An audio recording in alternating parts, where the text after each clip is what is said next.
Мадылыктар жогорку кеңештин депутаты Тынчтык Шайназаровдун эл менен жолугушаарын угуп, күн мурунтан эле маданият үйүнө чогула баштады.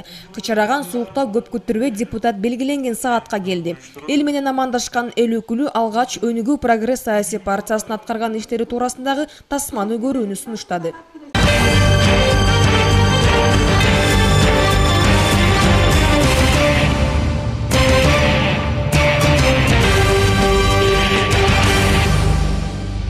Өнүгүү Прогресс партиясы алгач саясий кыймыл катары түзүлүп, 2012 жылдын 1 февралында 1 съездде Өнүгүү саясий партиясын түзүү чечими кабыл алынган. Андан соң укук тармагында эмгектенип жүрүп, кандайча саясатка аралашкандыгы туурасында кеп баштаган депутат Өнүгүү Прогресс саясий партиясынын максаттары жөнүндө сөз учугун улады.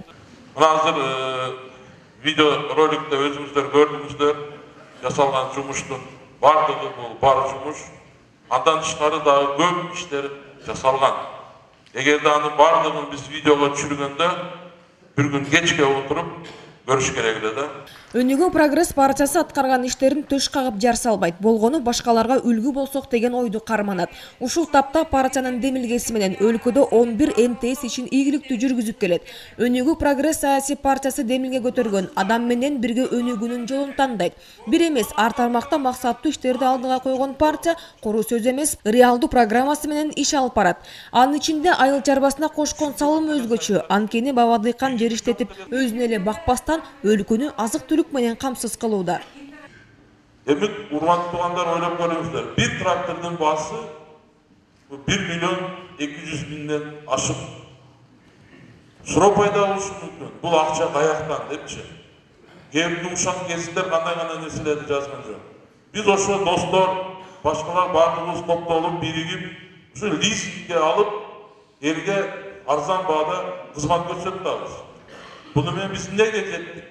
Биз арзан бааны койгондон башка частный тракторлордогу айласынан элге кылып аткан кызматтын баягы услугаларын төмөндөттү.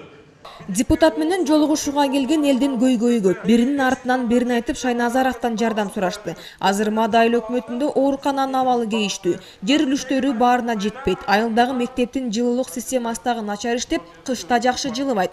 Айыл булактын башында болгону менен таза сууга мукурайт. Насостук станция курабыз деген демилгелер куру сөз менен калып кеткен. Менимче элдин саны күндөн күнгө өсүп атат. Орусур болот экен, сакын болот экен, ошконо мына колхоз көбөсө колхозду батыштай экен. Бизге ошол эски больницаны бир 10 койкалы, 15 койкалы кылып, ушу больницага жардам берсе. Суу насосубуз бар, жакшы көз да бар. Суу эч оңолбой атат бизде. Элге суу жетпей атат. Анан бул мына немеден таза суу алып келме керек. Чабактык зонанын ичиненчи 1,5 километрге суу камбага суу алып келейин деп.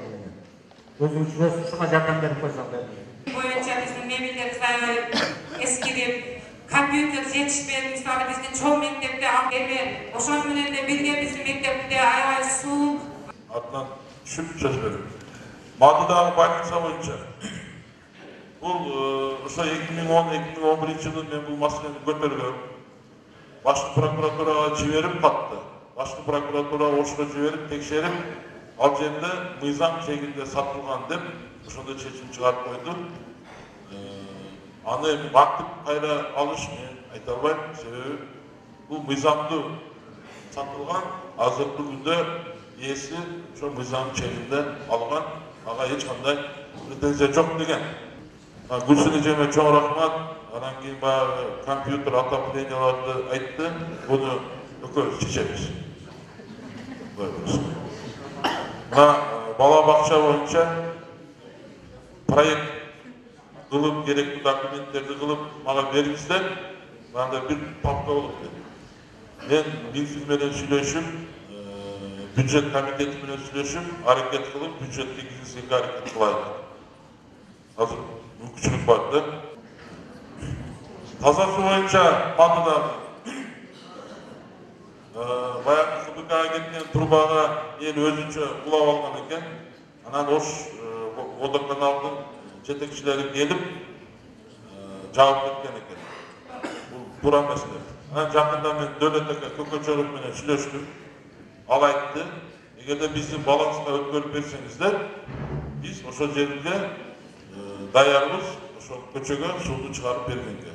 Мына Мадайыл өкмөтү биздин таза суу боюнча эң булактын башында турганыбыз менен бизде мына көп бир 11 айылыбызга мурда бир мындан 5-6 жыл мурда ушул таза суунун кампасын курабыз деген неме менен 80 миллион акча каралды деп элден акча топтолгон да. Ошол акчаларыбыз турат азыр.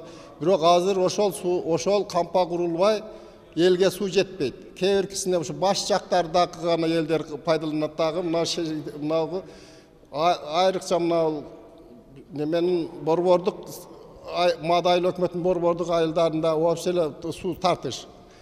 Суу аябай бир айылдан токтоп калат, экинчи айылга жок. А болбосо ошол суунун башы эле биз булактын башыбыз. Ошол суудан кетип, мына шаардагы Манасата шаарчасы полный бизден барып туруп ошол камсыз болот.